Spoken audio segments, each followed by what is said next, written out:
Seperti Anda lihat, saat ini saya berada tepat di depan Lembaga Pemasyarakatan Permisan di Nusa Kambangan. Di sini ada cerita yang inspiratif.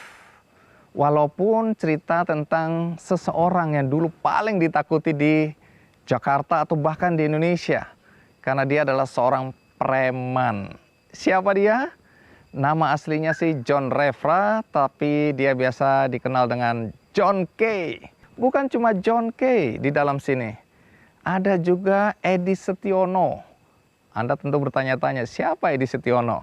Ketika terjadi pengeboman Atrium Senen tahun 2001 sekitar itu. Nah, di sini ada juga Edi Setiono atau Abbas. Edi Setiono yang akan kita temui yang mendapat hukuman seumur hidup, juga mengalami perubahan yang luar biasa. Dua orang ini yang akan saya ceritakan untuk Anda di Kick Andy. Karena itu, tetaplah di Kick Andy, saya akan masuk ke dalam dan kita akan dengarkan langsung cerita mereka. Mohon izin mau ketemu sama Pak John K sama Pak Edi Setiono.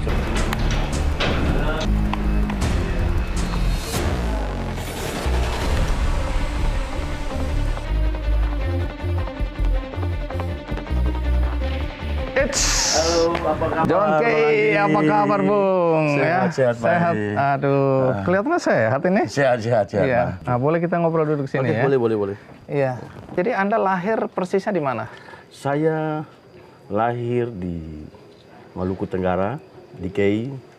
Saya lahir dari keluarga yang petani. Orang tua saya, bapak saya petani, ibu saya petani. Itu artinya mau bilang miskin atau Ya, tidak miskin? miskin. Oh, miskin. Miskin. Oke. Nah, dan masa kecil saya, ya saya sekolah di SD.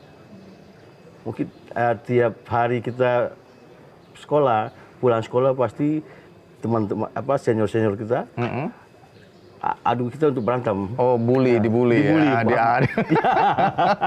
Oh, jadi yang senior yang gede-gede ini bilang suruh berantem suruh gitu berantem. Ya? Kalau berantem 1 lawan 1 kalah udah 2 lawan 1. Oke. Jadi saya dari kecil sebenarnya sudah terbiasa berkelahi. Udah hobi berkelahi. Oh, hobi. Ya. Oke, jadi masa kecil ini pahit ya? Pahit, masa kecil saya pahit. Miskin, terus Ya. sering berkelahi. Sering berkelahi. Ini di kampung ini ya? Di kampung ya. Oke.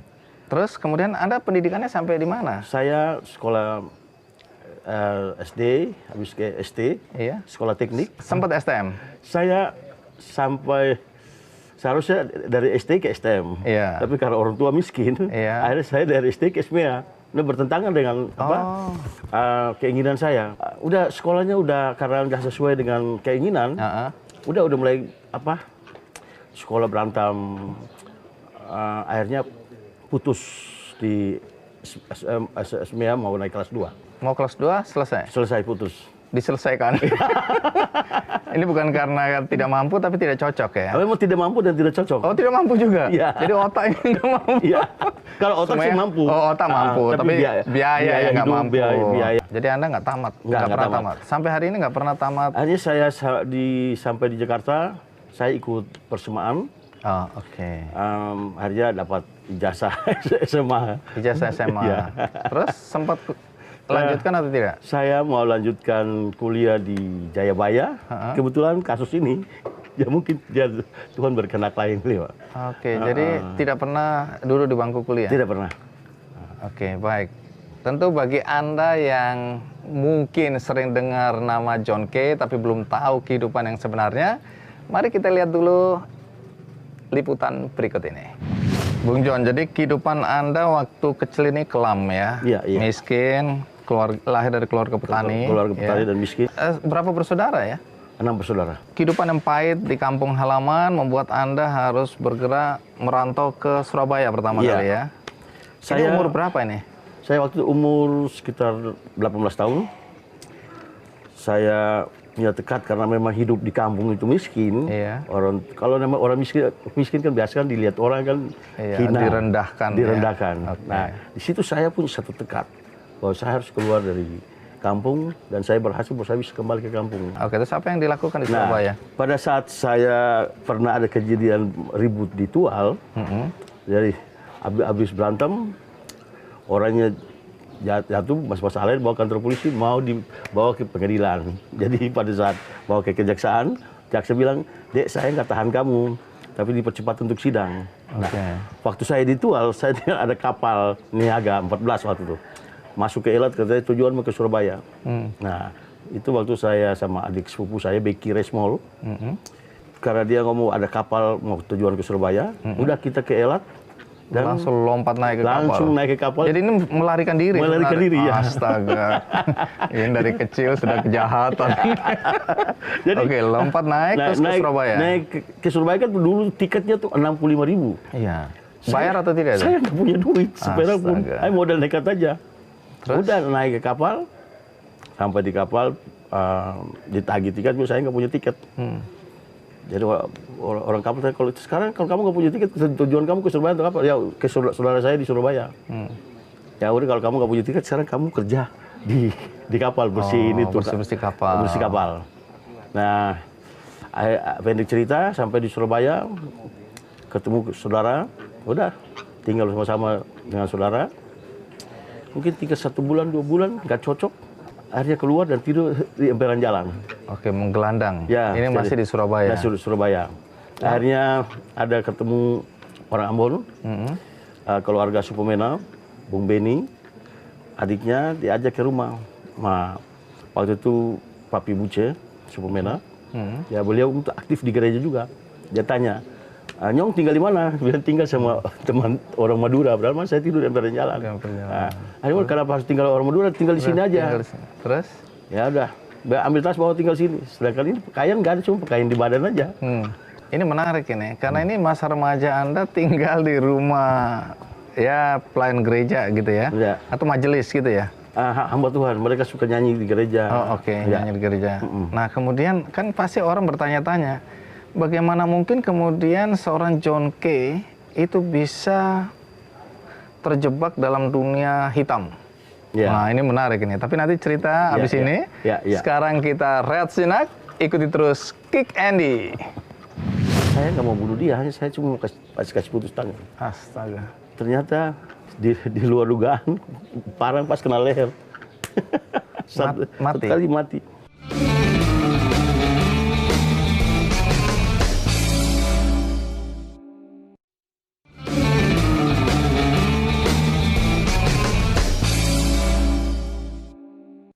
Nah ini menarik karena pasti yang nonton Kick Andy hari ini bilang, loh kalau tinggal sama hamba Tuhan harusnya kan paling tidak jadi pendeta. Nah kemudian kok bisa jadi tanda kutip nih preman ya, bahkan preman yang dibilang kejam, preman yang dibilang pembunuh, preman pokoknya segala yang jelek-jelek ada di Bung John. Iya.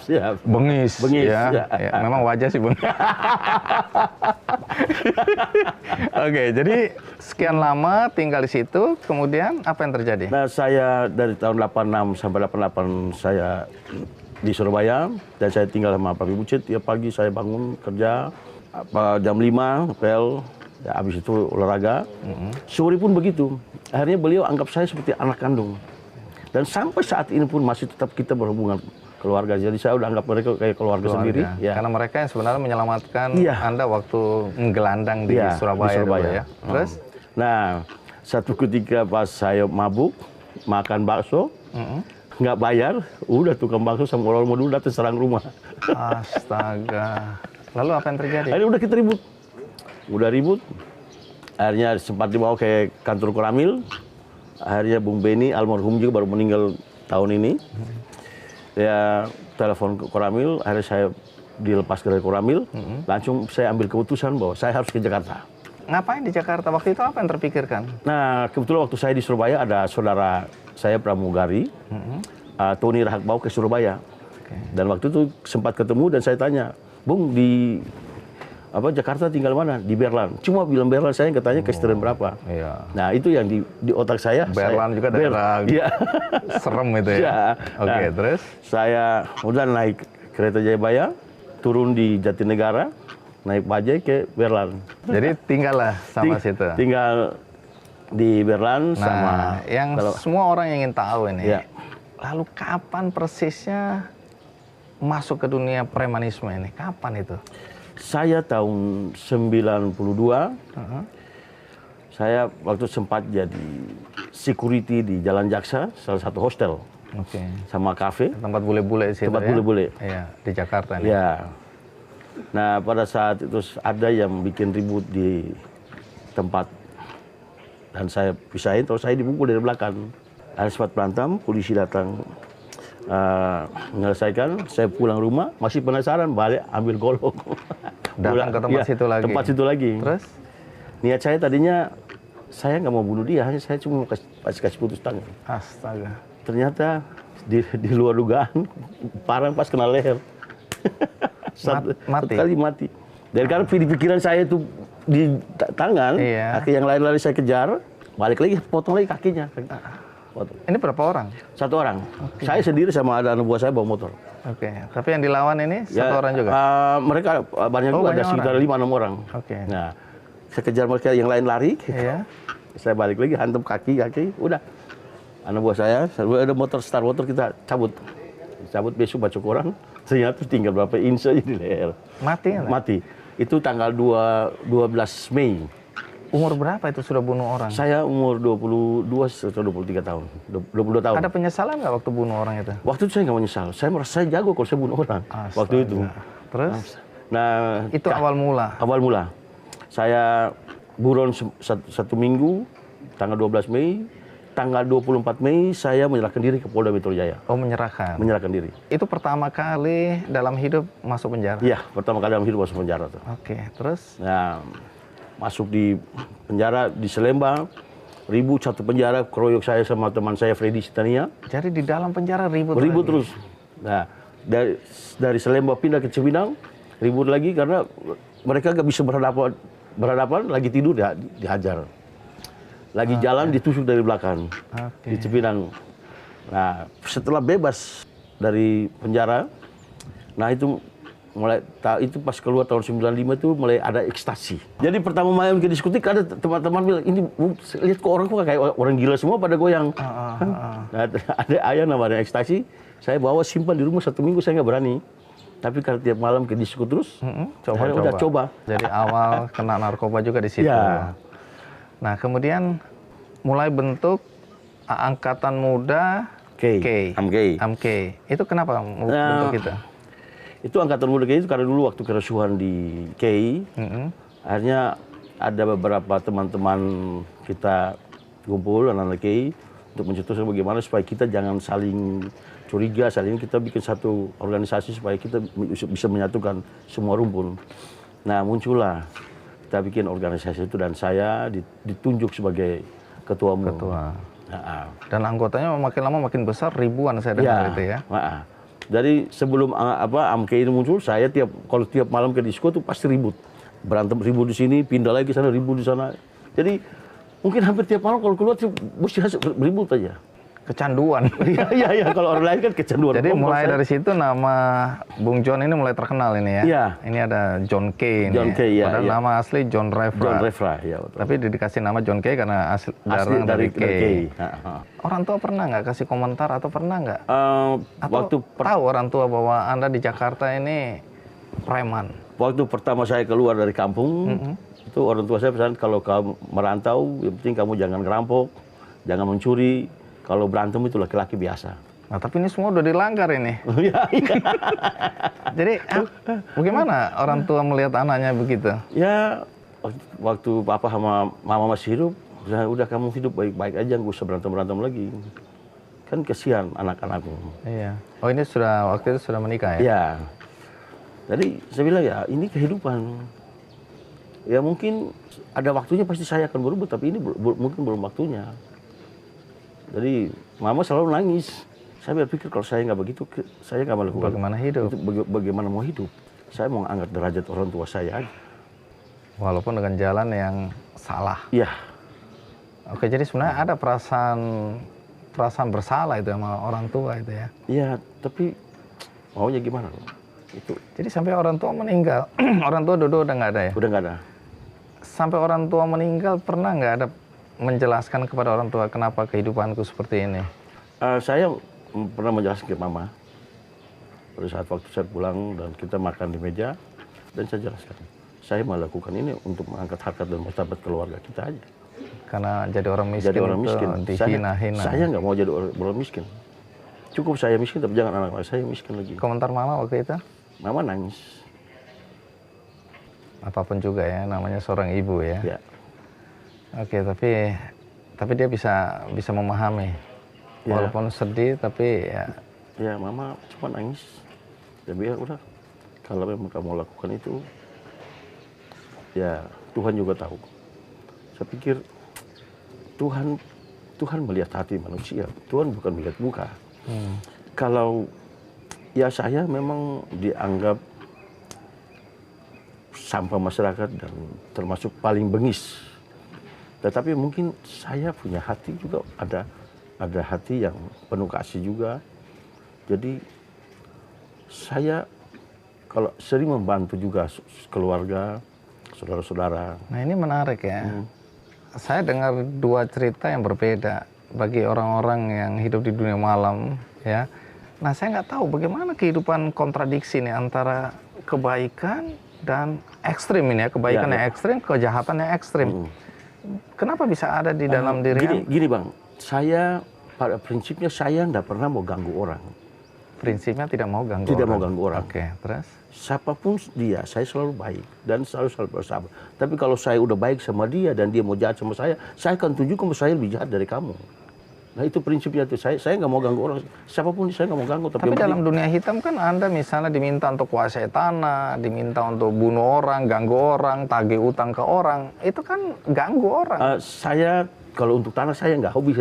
Tanah cuma satu kali aja yang saya garap karena saya faktor karena lihat yang ahli waris ini saya kasihanin karena dia punya tanah segitu banyak tapi diambil sama orang. Nah itu waktu di Jakarta Selatan. Jakarta Barat. Ini hati Anda yang terpanggil ya? Iya, terpanggil aja. Bukan untuk cari keuntungan, bukan untuk cari uang. Bukan. Oh, oke. Nah, di situ, jadi punya hati juga ini preman. Iya. Nah, jadi saya membantu orang itu akhirnya sampai masalahnya selesai. Hak dia, hak saya. Jadi Anda sebenarnya tanda kutip preman yang lebih banyak ngurusin penagihan utang. Iya, penagihan utang. Debt collector ya, gitu ya. Betul. Nah, kalau Anda nagih-nagih orang kan Anda mengganggu ini. Padahal hati kecil Anda kan sebenarnya saya nggak mau ganggu orang.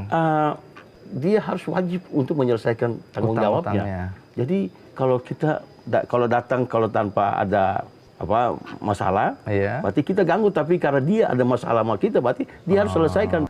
Oke, menarik. Kalau ada yang tanya, John Kay ini sebenarnya dalam kehidupan dia, kalau dia mau jujur, udah bunuh berapa orang sih? Jangan dijawab dulu. Kita rehat sejenak, ikuti terus Kick Andy. John Kay itu udah bunuh berapa orang sih? Dia pernah hitung nggak jumlah orang yang dia bunuh?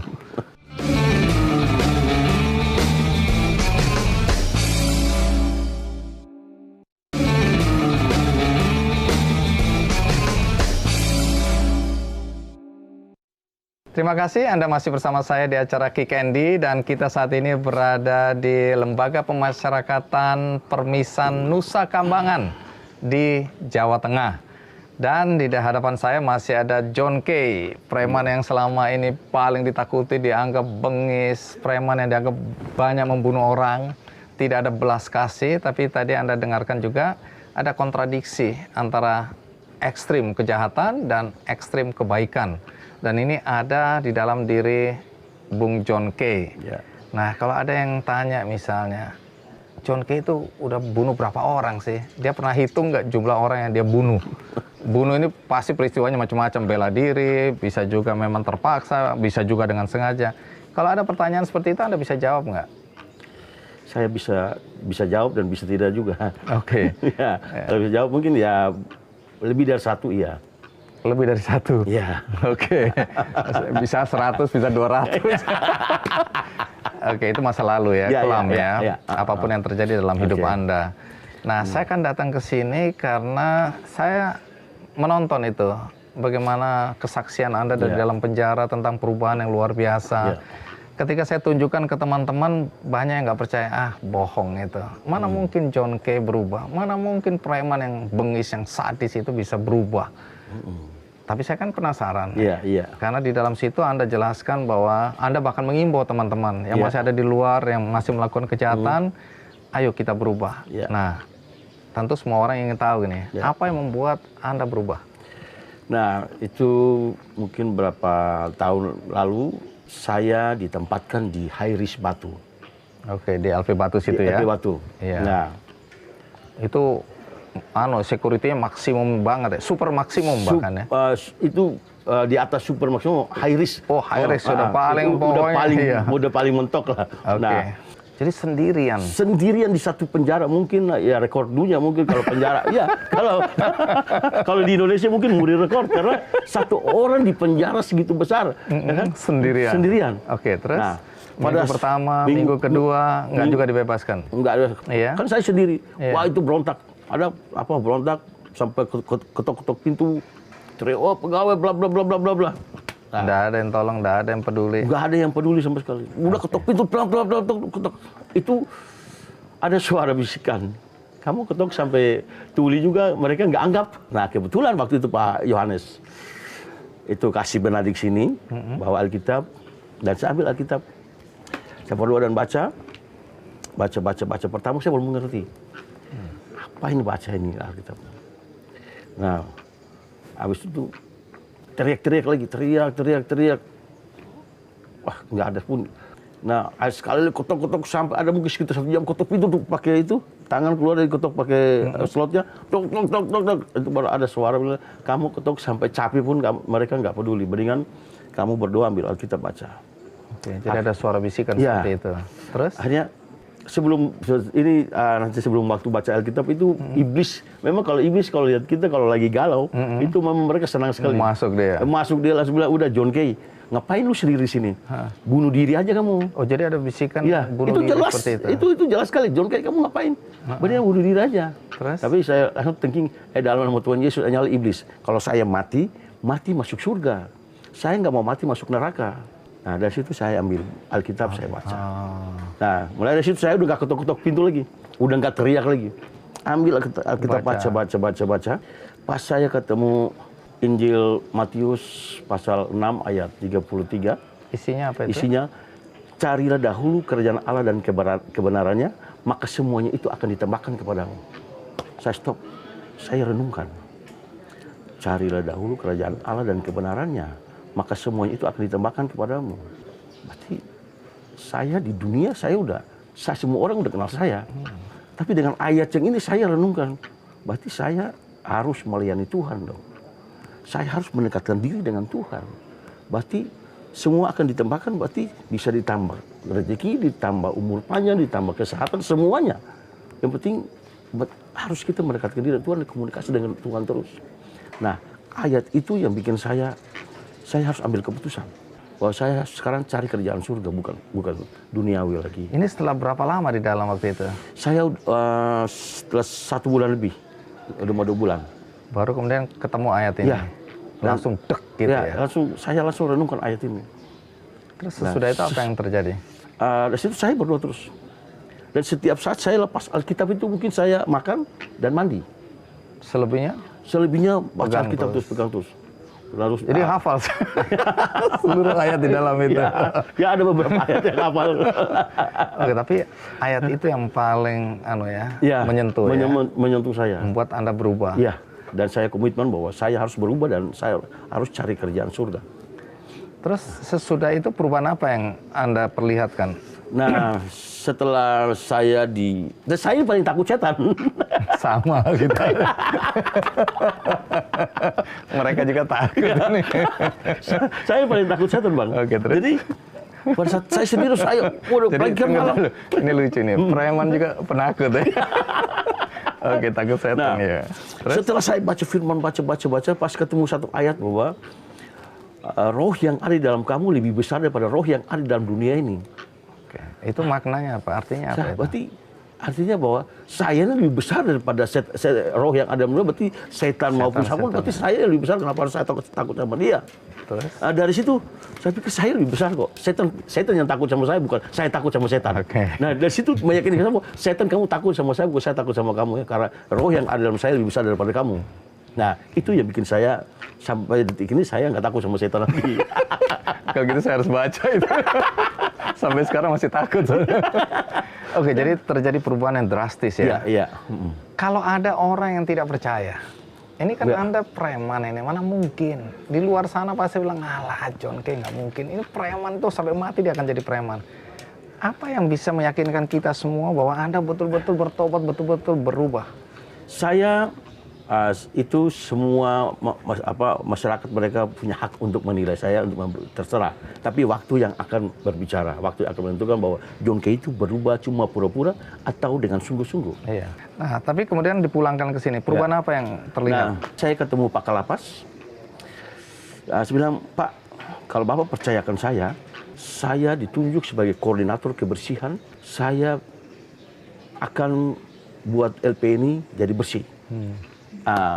Pak Kalapasnya responnya sangat positif. Oke, percaya ya? Ya, dia percaya dan itu saya buktikan bahwa itu waktu pertama belum ada anak-anak buah saya sendiri. Saya ngepel sendiri tiap pagi, bangun jam 6 udah ngepel. Nah, setelah saya ketemu Pak Kalapas memberikan apresiasi ke saya cari anak-anak tamping kebersihan. Nah, tiap pagi, siang, sore, dan itu tiap waktu kalau masih jam kantor, itu mereka udah kayak apa di mal-mal atau di rumah sakit. Iya. Jadi harus pel terus. Nah, 1 bulan ini LP ini berubah. Yang tadinya di Nusa Kambangan ini LP yang paling jorok. Selalu dibully katanya ini LP ini memang benar-benar buangan. Tapi setelah saya ditunjuk sebagai, bukan ditunjuk, tapi saya menawarkan diri saya. Dan dipercaya. Kebetulan dipercaya. Karena saya harus berbuat baik dari lingkungan saya dulu. Kalau saya mau berubah, kalau saya bilang saya berubah dan saya nggak melakukan sesuatu, berarti percuma, orang nggak percaya. Sampai hari ini Anda masih percaya bahwa Anda akan tetap berubah? Tetap. Ada keyakinan itu? Saya punya keyakinan. Nggak pernah goyah? Orang mau ngomong apa, itu urusan mereka. Tapi saya punya keyakinan dan saya yakin sampai mati saya melayani Tuhan. Kita coba mewakili pikiran-pikiran orang di luar sana. Oke, John Kay berubah. Itu kan nggak ada pilihan dia di dalam penjara. Nanti kalau dia keluar, godaan itu kan besar sekali. Anda kan selama ini, maaf ya, hidup di dunia hitam ini kesannya uang itu mengalir begitu deras, gampang. Ya, Anda injak kaki saya aja langsung saya kasih uang. Nah, itu begitu mudahnya cari uang. Belum lagi narkoba, belum lagi segala macam urusan dengan judi dan lain-lain. Nah, sampai di sini, seberapa yakinnya Bung John bahwa nanti kalau keluar sana Anda masih bisa bertahan? Dengan ayat yang tadi Injil Matius pasal 6 ayat 33 itu meyakinkan saya bahwa kalau saya melayani Tuhan, Tuhan nggak mungkin lupa saya. Tuhan akan memberi lebih dari apa yang saya minta. Yang penting saya melayani Tuhan, tidak ada tanda kutip, saya tulus. Nah, nanti waktu yang akan membuktikan. Jadi Anda janjikan waktu yang akan membuktikan. Siapapun yang nggak percaya pada Anda, perubahan yang terjadi pada diri Anda, tunggu waktu nanti akan membuktikan. Jadi hari ini ada satu statement Anda ya, bahwa Anda begitu yakin di luar sana lepas dari godaan, Anda akan tetap bertahan. Tapi kan urusannya adalah urusan hati nih. Anda mungkin yakin, tapi bagaimana kemudian kalau nanti teman-teman Anda yang masih di dunia hitam, satu hari mengajak atau minta tolong, bahkan tolong saya untuk dipimpin kembali. Saya akan menginjili mereka supaya mereka bertobat bersama-sama saya. Oke, nanti kita ceritakan lebih jauh ini. Tapi sekarang kita rehat sejenak. Pastikan Anda masih bersama saya di acara Kick Andy. Apalagi kalian mau hidup di dunia keras. Saya ini yang kalian tahu siapa saya. Tetapi Tuhan menjamah saya. Marilah kita lakukan berbuat yang baik untuk orang. Jangan kita selalu menakuti orang terus. Apa kalian gak punya hati?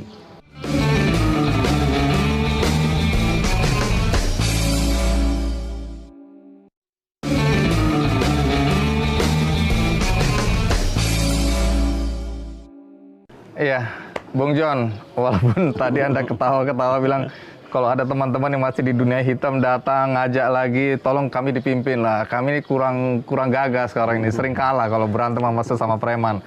Nah, ini kan godaan, mungkin bukan pemaksaan, tapi mereka berharap Anda memimpin mereka lagi. Terus Anda memang guyon bilang, oh nanti saya akan khotbah di situ, saya ajak mereka kembali ke jalan Tuhan. Ini kelihatannya bercanda, tapi bagaimana Anda meyakinkan teman-teman nanti? Sementara mereka udah hidup enak, tanda kutip, dapat uang banyak. Ya, pada prinsipnya hidup ini kan pilihan.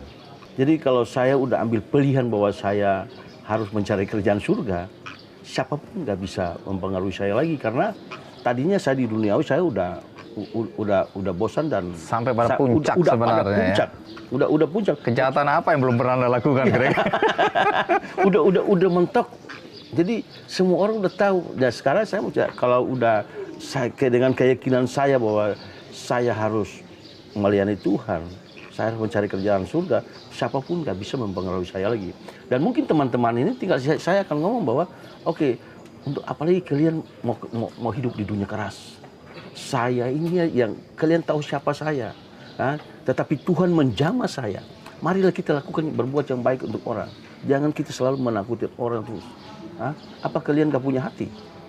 Saya yakin bahwa kalau mereka dan saya akan berdiskusi dengan mereka tentang firman, yakin bahwa mereka akan hatinya akan berubah. Mungkin kalau mereka punya hati pasti mereka akan berubah. Dan nah, ini setelah mereka lihat, ini kan video Anda udah menyebar kemana-mana nih. Ya. Pasti teman-teman sudah tahu juga perubahan yang terjadi. Ya. Reaksi atau komentar mereka apa ya?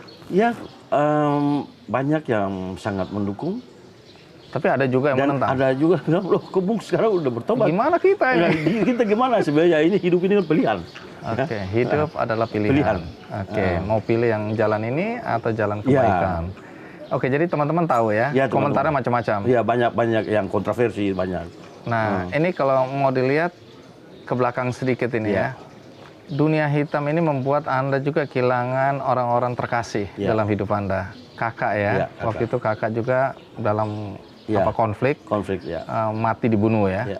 Kemudian adik, kebetulan peristiwanya ada di Metro TV waktu itu ya.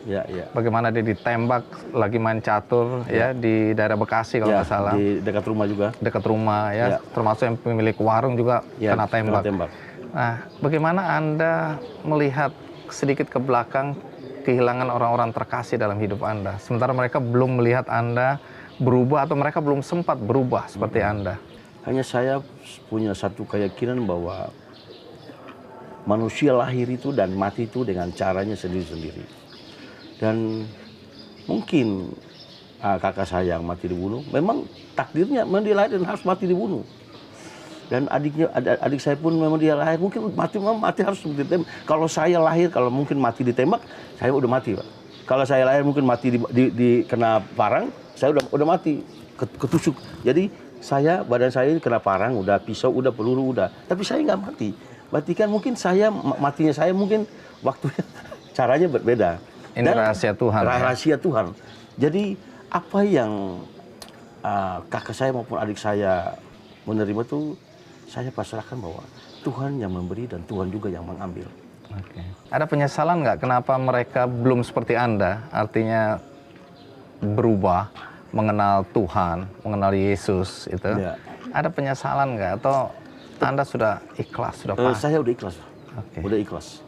Memang mungkin itulah jalannya. Itu jalannya mereka.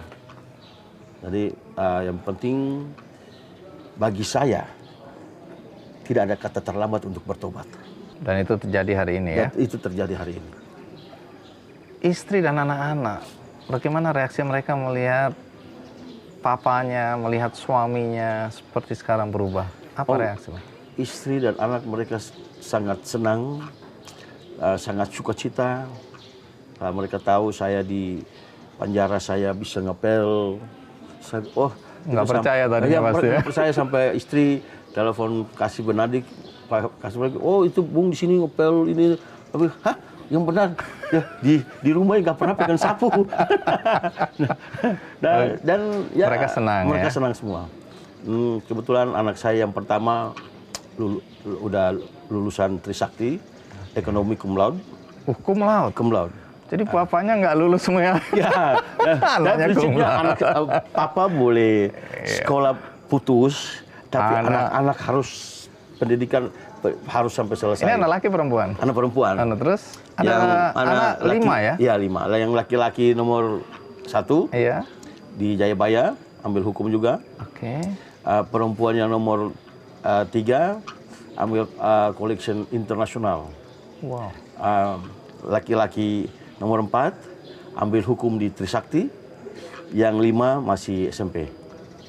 Oke, jadi ini Bapak boleh preman, boleh nggak selulus semua ya, tapi anak-anak pendidikan Anda perhatikan betul itu ya? Saya selalu ngomong ke anak-anak bahwa sekarang papa tugas papa cari duit. Tugas kalian apa? Belajar dan belajar dan belajar, itu aja. Jangan seperti Papa Jangan nanti. seperti papa. Ya, cukup batas papa aja.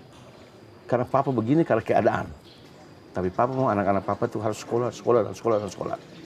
Karena orang-orang cerdas akan merubah dunia ini, tapi kalau bodoh seperti Bapak nggak bisa. Coba ulang kalimat bagus itu tadi. Karena orang-orang cerdas yang bisa merubah dunia ini. Tapi kalau bodoh seperti Bapak nggak bisa.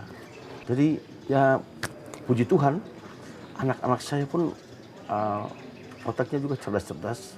Tapi bagaimana, mereka nggak malu atau nggak merasa nggak nyaman punya papa preman dalam hidup mereka gini? Kok bisa mereka sukses ya?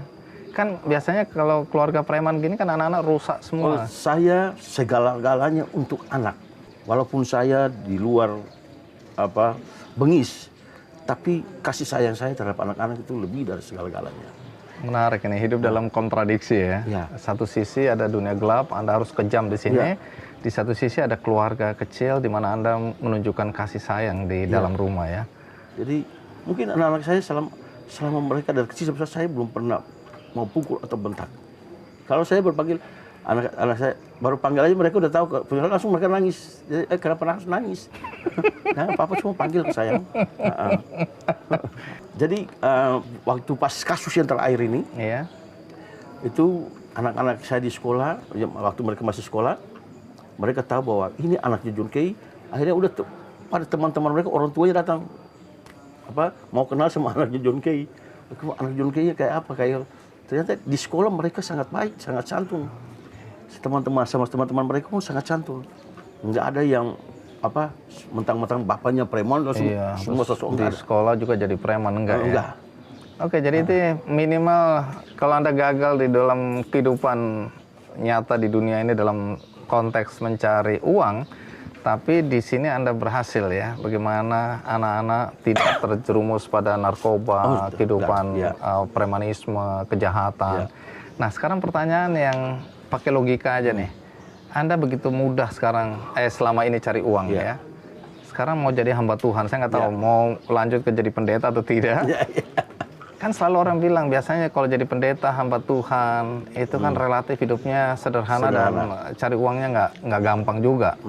Nah, ini kan kontradiksi. Anda emang udah kaya raya sampai nggak perlu uang lagi. Bagaimana kehidupan selanjutnya tanpa cari uang dengan cara yang lama? Mungkin setelah saya bebas, saya pun akan usaha yang kecil-kecil untuk mencukupi kebutuhan hidup saya dan keluarga saya. Apa yang terpikirkan? Ya mungkin buka restoran. Jadi kehidupan normal lah ya. Kehidupan normal. Lepas dari itu harus kerja keras. Ya, dan melayani Tuhan, itu aja. Saya yakin bahwa dengan ayat itu kita tetap melayani Tuhan, dan mungkin kita usaha kecil-kecil pun pasti diberkati sama Tuhan. Memang kalau untuk kebutuhan hidup, uang secukupnya bisa, Pak. Tapi kalau untuk gaya hidup, uang segudang LP ini pun gak cukup kalau untuk gaya hidup. Gaya hidup ya. Kebutuhan hidup pasti berapapun kita cukup karena untuk hidup. Tapi kalau gaya hidup kan tak terukur ya. Orang mau mewah semewah-mewahnya nggak akan ada batasannya. Nggak akan ada batasnya. Jadi kesadaran ini baru datang juga di penjara. Iya, betul. Oke, nah di Lembaga Pemasyarakatan Permisan ini ada rekan Anda juga ya, artinya teman sesama narapidana atau binaan yang juga saya dengar mengalami perubahan. Nah, dia seorang teroris ya, pernah ngebom atrium di Senen ya. Kemudian dia masuk di sini dan saya dengar-dengar juga dia mengalami perubahan. Jadi ini kan cerita yang positif datang dari lembaga pemasyarakatan. Ya, ini cerita ini luar biasa karena orang nggak percaya di lembaga pemasyarakatan ada seorang John Kay, preman yang bengis itu bisa sadar. Nah, kemudian ada program revitalisasi.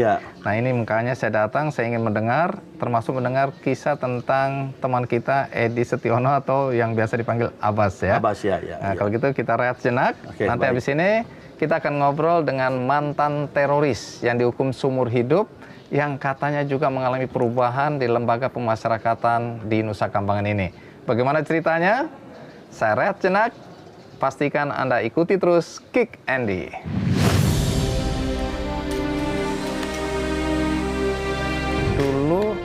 Anda punya pemahaman tentang negara ini seperti apa sehingga Anda kemudian dianggap sebagai teroris?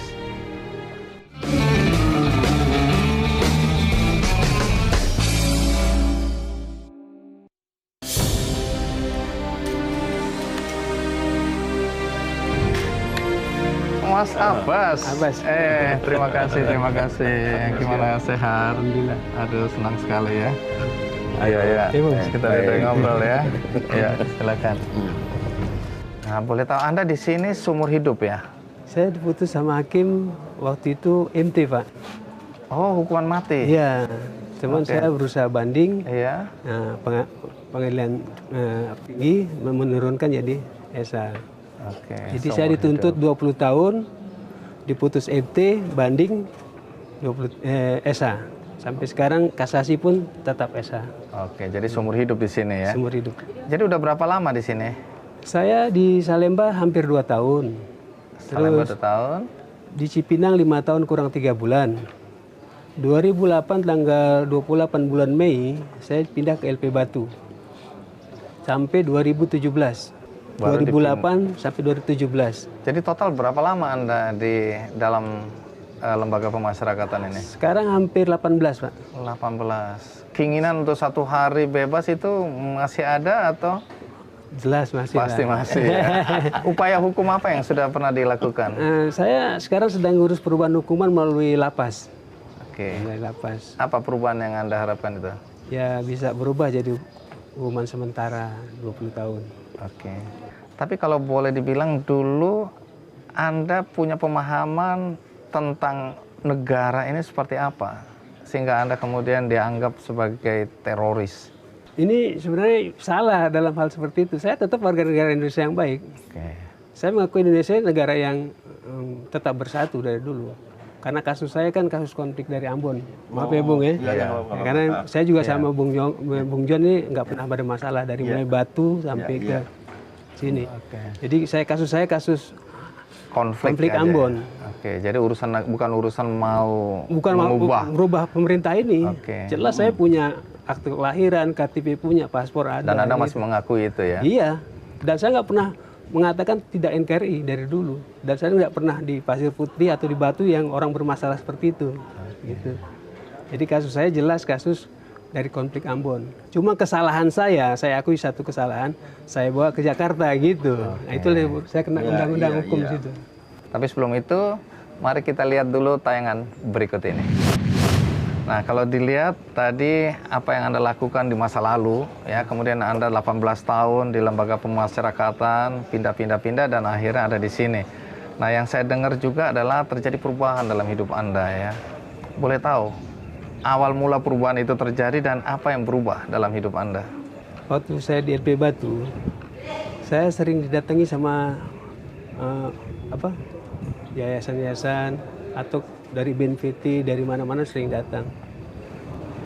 Mereka menceritakan keadaan konflik yang sebenarnya di Ambon, gitu. Ternyata itu ada rekayasa, gitu. Dan memang pada waktu saya di Cipinang pun saya kumpul sama Berti dan teman-teman yang lain dan tidak ada masalah. Nah, iya, karena memang bukan daerah konflik waktu itu di Cipinang gitu. Jadi memang sudah dari Cipinang pun saya sudah aktif di masjid membina anak-anak gitu. Karena memang dari hati nurani saya ingin tidak mengulangi persoalan-persoalan yang di Ambon itu karena sekarang posisi saya sudah bukan daerah konflik gitu. Jadi saya punya aktivitas yang positif mulai dari Cipinang sebenarnya, bukan setelah di sini. Di Cipinang saya membina anak-anak supaya anak itu memberikan satu perubahan dalam kehidupan mereka. Apa saja yang Anda lakukan untuk memperbaiki hidup dan mungkin kesalahan masa lalu? Ya artinya kita tidak membuat masalah lah di LP. Mengajak teman-teman, memotivasi teman-teman supaya tidak mengulangi satu kesalahan yang sama. Saya bilang. Banyak teman-teman sering bertanya curhat sama saya seperti itu. Saya bilang jangan sekali-kali kalian mengulangi satu kesalahan yang sama. Seperti kita berjalan di dalam satu jalan yang berlubang, lantas kita akan masuk lagi jalan itu lagi terus masuk lubang lagi, itu berarti kita orang bodoh. Saya bilang gitu. Itu yang sering saya motivasi sama teman-teman. Biasa Anda sampaikan di situasi seperti apa ini? Saya kadang-kadang suka jalan sambil teman-teman suka bertanya sambil ngobrol-ngobrol gini. Nggak di forum, nggak ada di forum di sini. Memang kita nggak pernah mengadakan forum kecuali orang yang belajar Iqra gitu. Jadi Anda melakukan pendekatan individual ini ya? Seperti kayak di kamar kita kan, satu kamar sekitar 19 orang. Itu bukan teman-teman terorisme, bukan. Ya. Dari segala unsur ada. Narkoba, kriminal, semuanya ada, pembunuhan juga ada gitu. Jadi mereka sering, kita dianggap ustadz gitu kan. Padahal bukan gitu. Cuman kita ngerti sedikit gitu. Iya, Kita sampaikan apa yang kita pahami itu gitu. Jadi pelajaran apa yang paling berharga yang Anda dapatkan ketika hidup dari penjara satu ke penjara yang lain? Saya bangga Pak berteman dengan orang-orang seperti ini Pak. Kenapa? Saya senang. Karena mereka ternyata hatinya baik semua pada dasarnya. Hatinya baik semua. Baik. Tapi kenapa bisa berada di sini? Jadi teman-teman itu karena lingkungan yang membentuk mereka. Padahal dasarnya seperti contoh teman yang kerja-kerja di sini. Iya. Itu Masya Allah semuanya baik semua itu. Saya tahu dari hati ke hati mereka. Cuma persoalannya kan image di luar itu tentang penjara itu selalu jelek. Iya. Terus berita ini nggak adil. Kenapa saya katakan nggak adil? Iya. Selalu diberitakan LP ini jelek, tempat pengedaran narkoba Iya, segala macam. iya. Padahal itu sebagian kecil aja oknum. Oke. Bukan semuanya.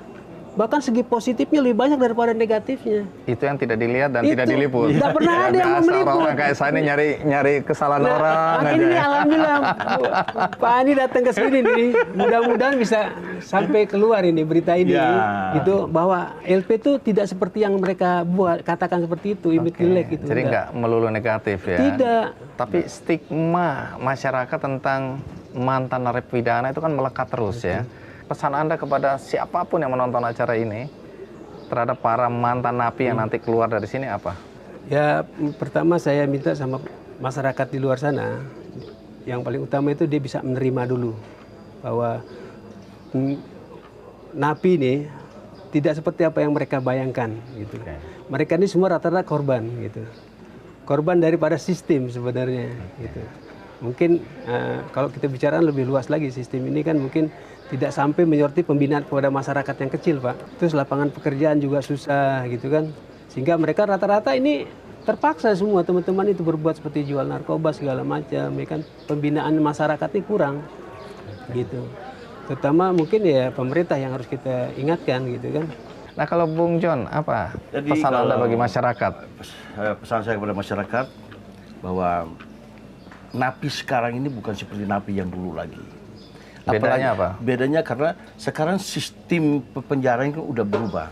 Dan memang kami napi di sini dibentuk untuk bisa layak di masyarakat nanti. Dan saya yakin bahwa ke depan nanti mungkin dengan ada sistem penjara seperti sekarang ini akan merubah dan mengurangi tingkat kejahatan.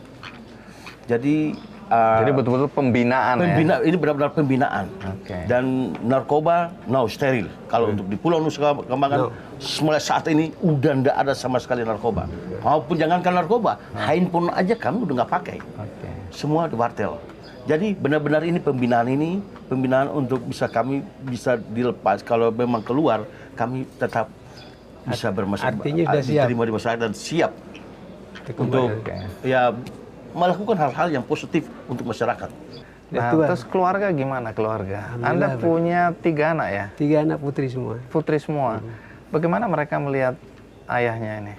Ya dia pikir saya nggak salah, dia bilang katanya baik. Karena Jadi ada keyakinan mereka bahwa ayahnya tidak salah Iya. ya? Oke, kalau Bung John, sebelum saya tanya Anda ingin jadi apa atau melakukan apa setelah keluar dari sini, yang saya ingin tahu juga, Ya. soal dendam ini apa bisa hilang atau masih melekat terus? Memang waktu saya belum baca Alkitab, itu memang saya dendam sekali. Tetapi setelah saya baca Alkitab, bahwa ada ayat yang mengatakan bahwa kau harus mengampuni musuhmu, baru kau bisa diampuni oleh Bapa. Nah, sekarang memang itu berat untuk saya lakukan, tapi suka dan tidak suka, mau dan tidak mau, saya harus bisa mengampuni. Baru Tuhan mengampuni saya juga. Kalau saya nggak bisa mengampuni mereka, saya juga nggak diampuni. Oke, terima kasih luar biasa. Saya terinspirasi. Ya, sampai jumpa di luar ya, nggak boleh di sini lagi ya. Ya, betul. Insya Allah saya selalu siap. Ya, sampai ketemu di luar. Kali ini sudah pasti tahun depan ya. Siap, Kita ketemu. Jadi saya mau ke sana, mau lihat kegiatan-kegiatan mereka. Silakan. Tapi sebelum itu kita rehat sejenak. Ya. Ikuti terus apa yang terjadi di LP Permisan Nusa Kambangan ini.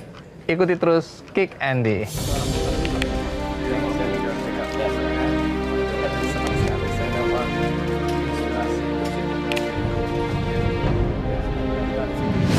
Setelah menunjukkan indikator perilaku sudah semakin baik, tertib menjalankan ibadah, bisa berkomunikasi dengan lingkungan, bisa menyampaikan harapan, kemudian bisa menyampaikan ide-ide baik, dipindahkan ke medium security.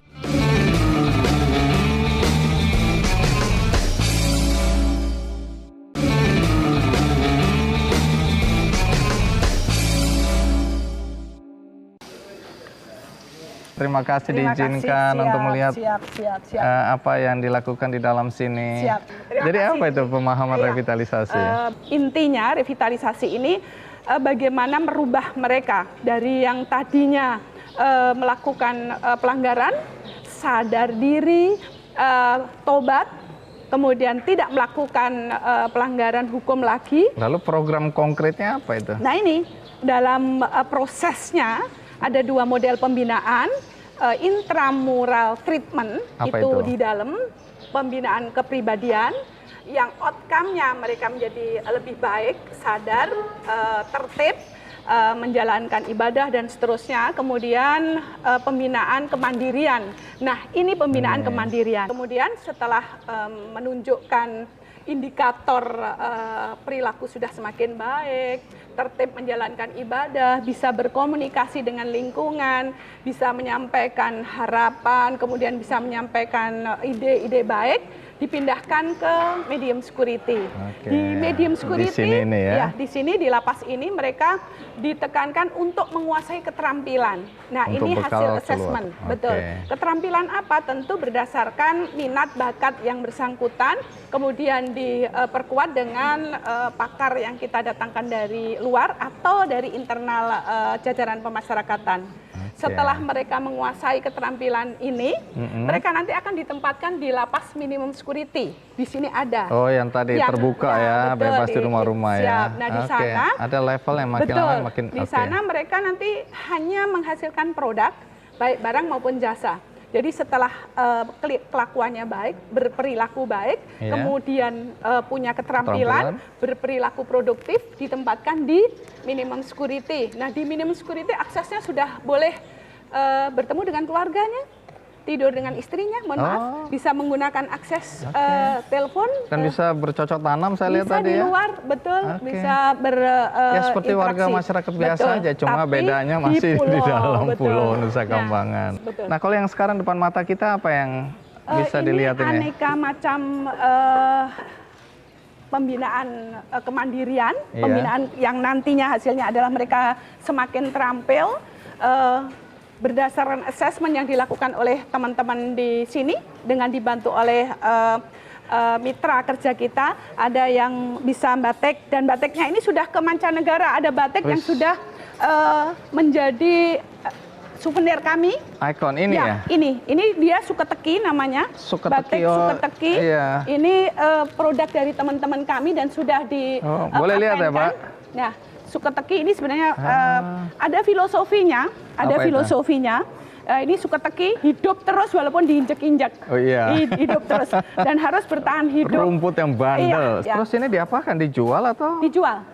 Dijual kemana? Dijual ke publik. Kalau ada yang berkunjung terus mau beli, ada tempat untuk membeli. Ada tempat untuk kalau tidak, ini. ini dipasarkan di mana aja? Yang pasti di galeri kami di Sarinah ada juga. Kemudian melalui online e-commerce Iya. kita sudah Oh, masuk sudah. masuk ke online Sudah system. online ya? Oh, ini lagi ya? Nah, ini teman-teman. Terus ada apa Dan lagi ini nih? keset kaki. Ini ada beberapa saudara kita dari luar sana. Dari luar Jadi ya? di Permisan ini medium security ada 24 warga negara asing yang di sini. Ada Jadi di sini ya? iya. Dan ini sudah ada yang diekspor ke Australia. Oh, ini bikin perahu-perahuan. Iya.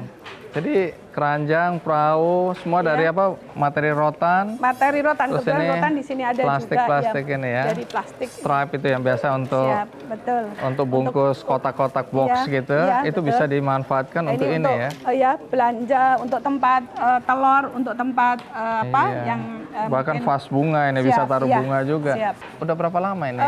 Untuk Dilakukan pelaksanaan revitalisasi ini memang dimulai dari Agustus kemarin, tapi sebelumnya sudah ada. Ini di semua LP ya? Sekarang pilot project. Ini jadi pilot project. Oh, Ya, di oke. beberapa tempat sudah, tapi campur aduk masih Baik, Bang. baik. Jadi Di sini lebih fokus ada medium ya. security. Pokoknya medium security semua harus bekerja. Wah, ini Ya. bikin oh keranjang. Keranjang apa? Iya, akhirnya nanti jadinya begini nih ya.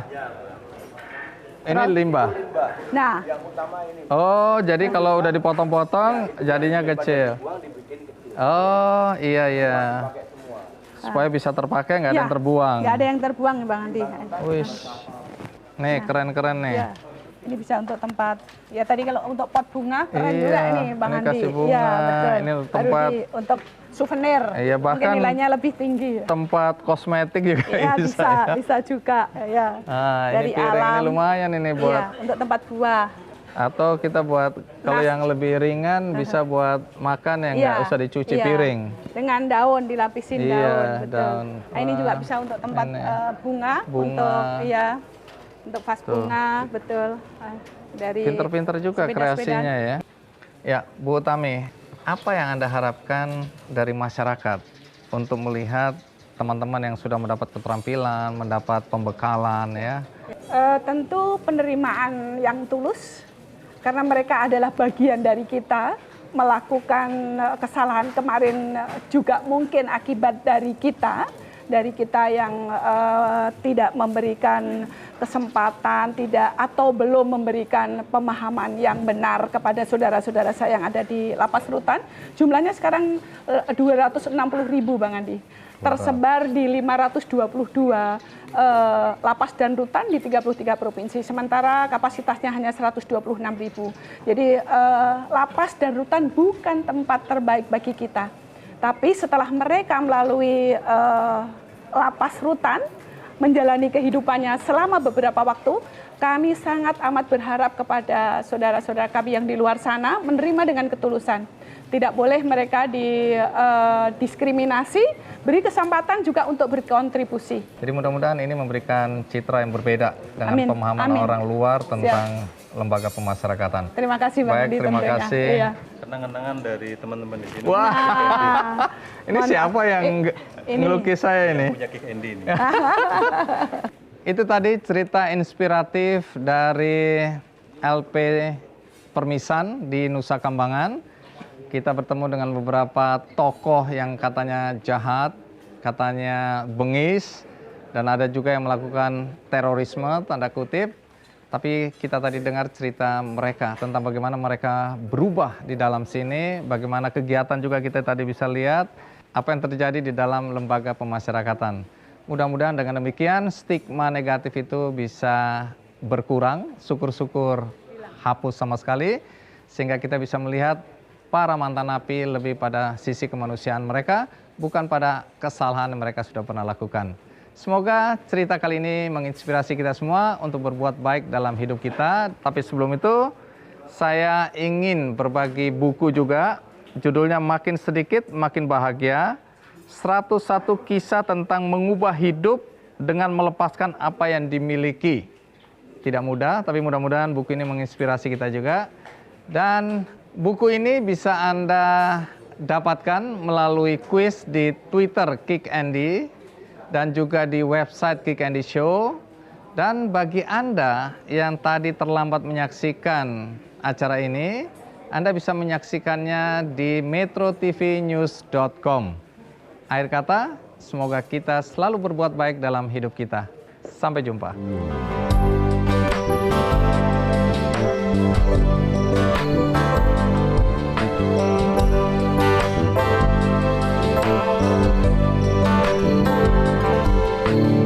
Hari-hari sepi ku lalui,